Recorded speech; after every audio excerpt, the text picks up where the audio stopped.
Theodore here from High Flow Drainage Solutions, and today we had the pleasure of installing some buried downspout drains for a homeowner in Platte Woods, Missouri. I'll show you the downspouts we're using a little bit later. They're actually updated versions. But you can also see we're using new pipe and catch basins straight from French Drain Man's manufacturing site. This new pipe that we're using is called Blue Armor, and it's a lot stronger than other single wall pipe that we've used, and it looks great in the trench. You can see on the corner of the house there's a downspout drain we will bury, as well as a sump pump line. Alright, so these new French Drain Man downspout adapters are super easy to install. You tape an elbow to the pipe, and then you tape a short section of the pipe between the elbow and the downspout adapter. You can see that blue grate that is integrated into the adapter is actually a leaf filter. It filters out any debris that comes through your downspout gutters, and that increases how long our systems will last by keeping the pipes clean.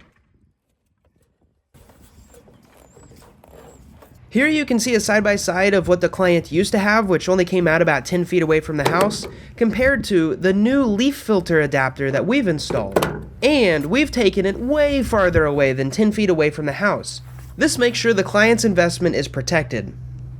Take note of the important utility lines we carefully trenched around.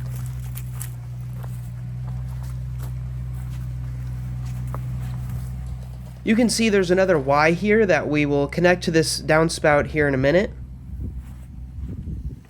And then if you follow the pipe down towards the end, you'll see French Drain Man's pop-up emitter.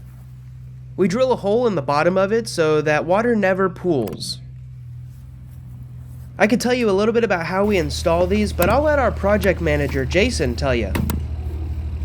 And we put screws in it on one side, then the other, so it can't pull apart.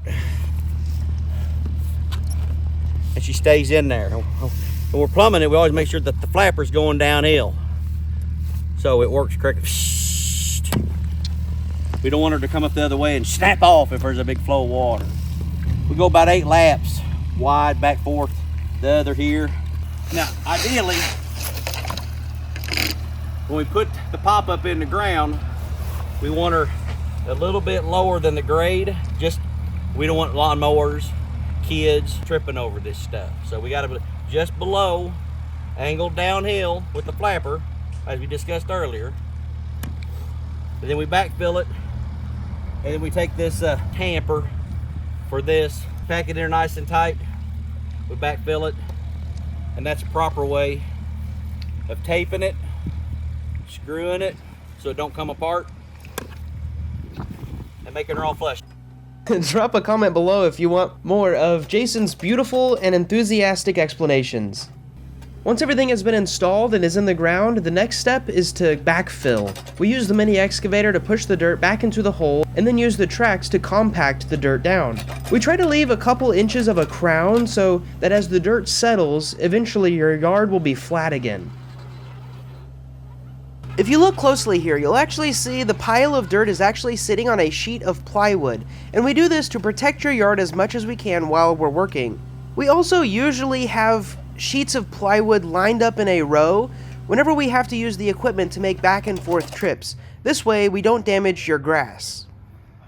For this client, we also did some regrading around their foundation. You can see the dirt here.